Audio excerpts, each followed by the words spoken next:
If you think the dollhouses are child's play, then you haven't seen this dollhouse. It's on display in New York right now. Michelle Miller shows us the tiny home build is some of the most costly real estate in a very expensive city. In a city known for budget-busting real estate, the nearly $25,000 price per square foot of this home could even make the barons of Wall Street take pause. The more you look at this, the more you discover things. And since this home is inhabitable in imagination only, not even Barbie would dream of paying this much. The appraisal is for $8.5 million, largely because of the contents. And the current owner has maybe 30,000 pieces, and so each one of these things is worth a certain amount of money, and that adds up very quickly. They haven't missed a thing, have they?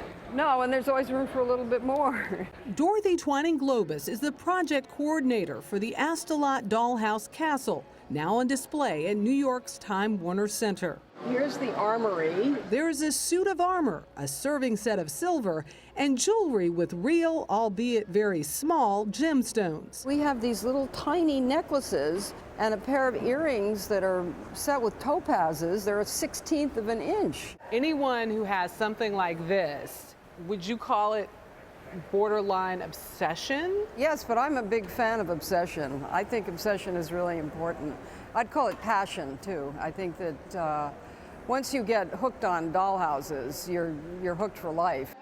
The castle was built over a 13-year period stretching across the mid-1970s and 80s. Its owners, who'd like to remain anonymous, are sharing it with the public for the first time. When setup requires a crew of 6 over 24 hours, you can see why. But this invitation for passersby to explore is also an effort to raise money for children's charities. We have a number of pieces that they're going to put up at auction because they've got so many pieces that they want to share them. So somebody's actively playing with this house. Well, I wouldn't say play, but taking care of it. For dollhouse collectors, it's all about the details. Astolat has working lights, books you can read, and bottles in the bar are filled with real spirits. You may need quite a few bottles to feel anything.